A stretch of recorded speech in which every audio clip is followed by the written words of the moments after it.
I decided to look at the film Gone Girl, which is a very popular psychological thriller, to also compare to our film.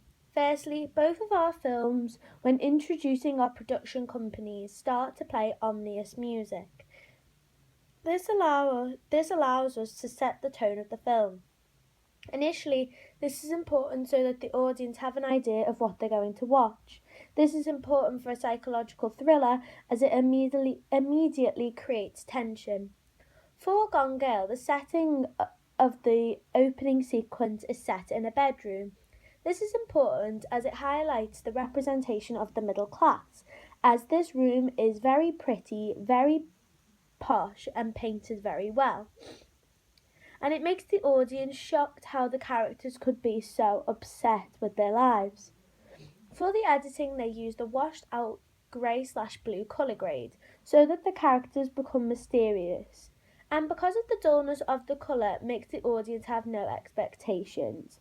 Also, when editing, the introduction of titles for the film company and name of film, we both use quite short seconds to introduce our names, particularly for Gone Girl, which uses 3 seconds, as they typically use it to have 1 second fade in, 1 second to stay on screen, and 1 second to fade out. This creates a sense of urgency. This is important for a psychological thriller because they need to keep the audience interested.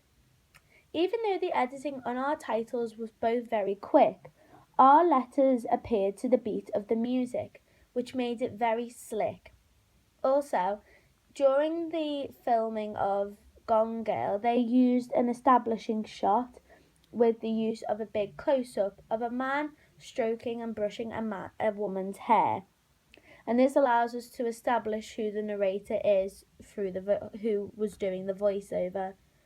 On the other hand, by using a point of view shot on the line, I pictured cracking her lovely skull.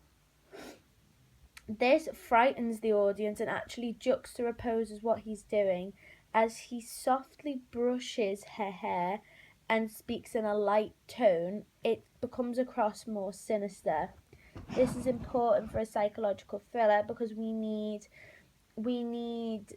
that sense of shock. However, it doesn't follow it completely because this man is the protagonist and we at first should be able to like him, but he does quite the opposite with his harsh language. We then see the woman staring at her partner as if what he has said out loud. We can see the innocence through her eyes, but we can also see the calculation of her trying to work something out. This is due to her acting, and because of the close-up, we can see that her eyebrow is raised and a wide eye showing that she is aware of her husband. However, she does not look straight into the camera, showing how she doesn't fully trust him. This highlights how we need to create little details to then start to create a psychological story. They only use one reaction shot on the woman, which makes the male character more interesting and creates an enigma. This scene also uses manipulation of the perspective as the composition changes due to the expression of both the characters. We are then found looking at the two opinions due to the woman's facial expressions. We can't see what the characters are wearing, but we can expect their relationship because we can briefly see that the woman is wearing a thin nightgown to make her seem sexy. This is to show that she uses her body to be intimidating. The scene uses continuity editing so it keeps flowing, making it look very natural and keeps a calm pace, so that the audience don't expect a tension to build for a psychological thriller. This is important because we don't want it to be obvious. I recognise the use of non-diegetic sound with the use of a voiceover. This is used in our film as well, as it fits the typical thriller genre, as it creates an enigma of who is talking and why has it started, especially as both of our films use deep voices to create that scary dark male tone.